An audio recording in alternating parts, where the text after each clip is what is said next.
فرعون کا حضرت موسیٰ علیہ السلام کو قتل کرنے کا منصوبہ ناکام کیوں ہوا؟ ناظرین، اس ویڈیو میں ہمارا موضوع یہ ہے کہ فرعون کا حضرت موسیٰ علیہ السلام کو قتل کرنے کا منصوبہ ناکام کیوں ہوا، اس منصوبے کی مخالفت کیوں اور کس نے کی۔ اس کے علاوہ اس ویڈیو میں ہم آپ کو یہ بھی بتائیں گے کہ سیدنا موسیٰ علیہ السلام کے قتل کا منصوبہ ناکام بنانے والے کا کیا انجام ہوا۔ جو ویڈیو اس وقت آپ دیکھ رہے ہیں، اس میں ہم آپ کو قوم فرعون کی جانب سے سیدنا موسیٰ علیہ السلام کو قتل کرنے کے لیے بنائے جانے والے منصوبے اور اس منصوبے کو ناکام بنانے والے شخص اور اس کے انجام کے بارے میں بتائیں گے۔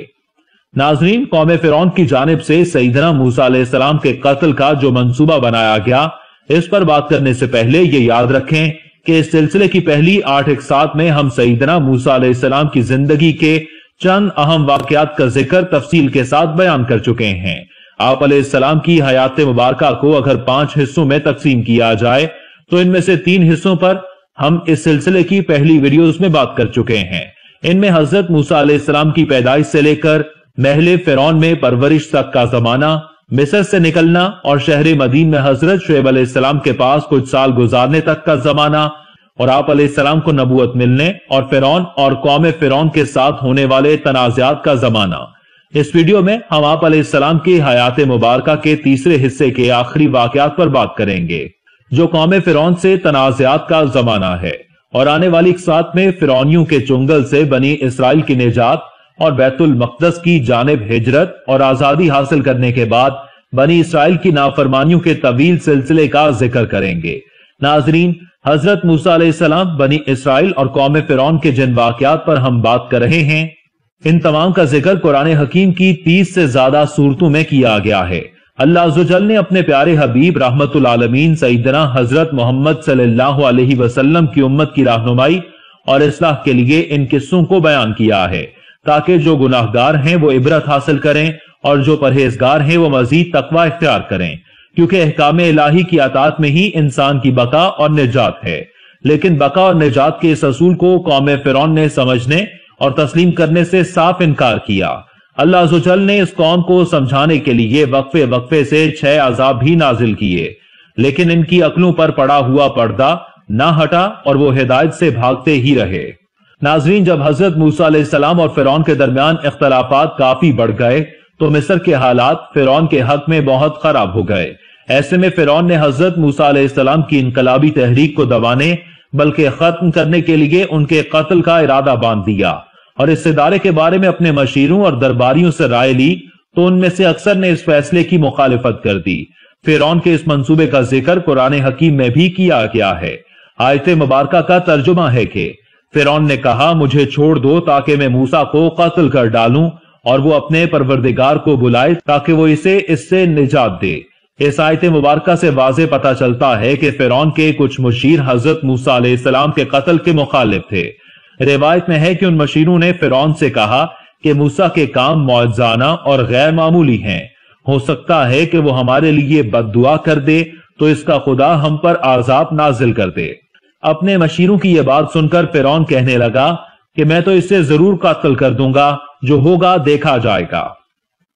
پھر اپنے اس منصوبے کے حق میں فرعون نے اپنے درباریوں کے سامنے 2 دلیلیں پیش کی اور کہا کہ مجھے اس بات کا خوف ہے کہ وہ تمہارے دین کو تبدیل کر دے گا اور تمہارے باپ دادا کے دین کو مٹا دے گا اور زمین میں فساد اور خرابی پیدا کرے گا۔ اگر میں بھی خاموش رہا تو موسیٰ بہت جلد مصر والوں کے دل میں اتر جائے گا اور ہمارا دین ختم ہو جائے گا اور اس کی جگہ توحید پرستی کا دین آ جائے گا۔ فرعون نے اپنے درباریوں کو قائل کرنے کے لیے مزید کہا کہ اگر جلد از جلد اس منصوبے پر عمل نہ کیا گیا تو موسیٰ کے ہمدردوں میں اضافہ ہوگا، اور پھر بعد میں ہمیں اس سے جنگ کرنے کے لیے زیادہ وسائل اور قوت چاہیے ہوگی، جس سے ملک میں تباہی ہوگی۔ اس لیے بہتر یہی ہے کہ جتنا جلدی ہو سکے اسے موت کے گھاٹ اتار دیا جائے۔ ناظرین کرام، یہاں حضرت موسیٰ علیہ السلام اور فرعون کی تاریخ کا ایک اور اہم کردار شروع ہوتا ہے، اور وہ ہے مومن آل فرعون، یعنی وہ شخص جو فرعون کے رشتہ داروں میں سے تھا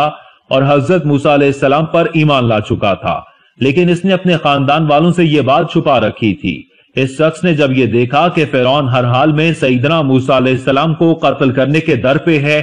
تو وہ بھی اس بحث کا حصہ بن گیا کہ سیدنا موسیٰ علیہ السلام کو قتل کرنا چاہیے یا نہیں۔ اس موقع پر اس شخص نے فرعون کے دربار میں ایسی تقریر کی کہ فرعون بھی سوچ میں پڑ گیا۔ اس نے کہا کہ کیا کسی شخص کو صرف اس بنیاد پر قتل کرتے ہو کہ وہ کہتا ہے کہ میرا رب اللہ ہے، حالانکہ وہ تمہارے رب کی طرف سے معجزات اور واضح دلائل اپنے ساتھ لایا ہے؟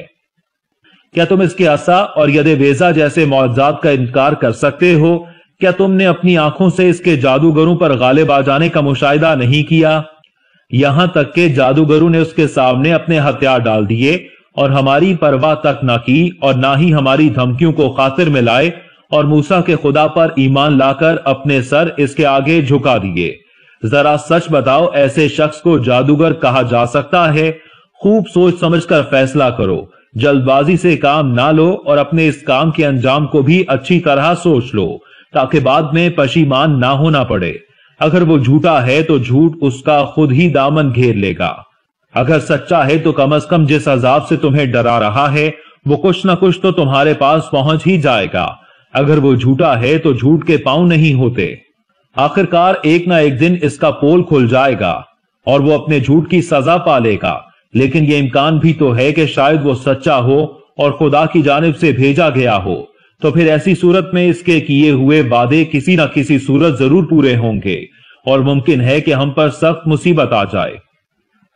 قوم فرعون میں سے حضرت موسیٰ علیہ السلام پر ایمان لانے والے اس شخص نے اپنی گفتگو کو جاری رکھا اور اپنی قوم سے خیرخواہی کے انداز میں بولا کہ اے میری قوم، آج مصر کی سرزمین پر تمہاری حکومت ہے اور تم ہر لحاظ سے غالب اور کامیاب ہو۔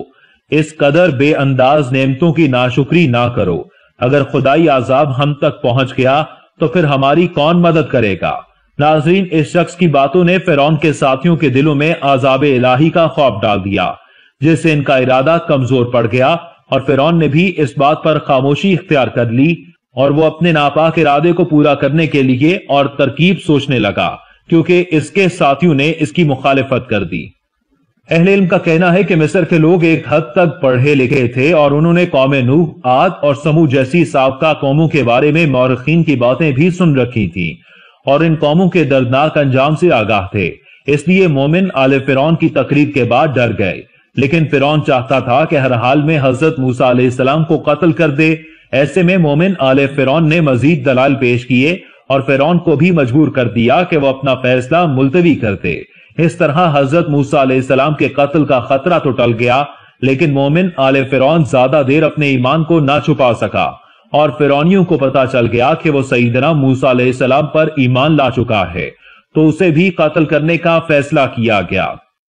مفسرین کرام نے لکھا ہے کہ مومن آل فرعون ایک مناسب موقع سے فائدہ اٹھا کر حضرت موسیٰ علیہ السلام تک پہنچ گیا اور اس نے بنی اسرائیل کے ساتھ دریائے نیل کو عبور کیا۔ ایک روایت یہ بھی ہے کہ جب اس کے قتل کا منصوبہ بن چکا تو اس نے اپنے آپ کو ایک پہاڑ میں چھپا لیا اور لوگوں کی نگاہوں سے اوجھل ہو گیا۔ ناظرین، یہ دونوں روایات آپس میں مختلف نہیں ہیں، کیونکہ ممکن ہے پہلے وہ چھپ گیا ہو اور پھر بنی اسرائیل سے جا ملا ہو۔ اس کے بعد آگے کیا ہوا، اس کا ذکر ہم اس سلسلے کی آنے والی اقساط میں کریں گے انشاءاللہ۔ اللہ عز و جل سے دعا ہے کہ وہ آپ کے اور میرے علم میں اضافہ فرمائے اور ہمیں اسی طرح دینی علم سیکھنے، جاننے اور پھیلانے کی توفیق اور ہمت عطا فرمائے، آمین۔ اگر آپ کو ہماری یہ ویڈیو اچھی لگی ہو تو اس ویڈیو کو لائک اور اپنے دوستوں کے ساتھ فیس بک اور واٹس ایپ پر ضرور شیئر کیجیے گا، اور ابھی تک اگر آپ نے ہمارے اس چینل کو سبسکرائب نہیں کیا تو ضرور سبسکرائب کر لیجیے گا اور بیل آئیکن کو کلک کرنا مت بھولیے گا تاکہ ہماری ویڈیوز سب سے پہلے آپ تک پہنچتی رہیں۔ Thanks for watching.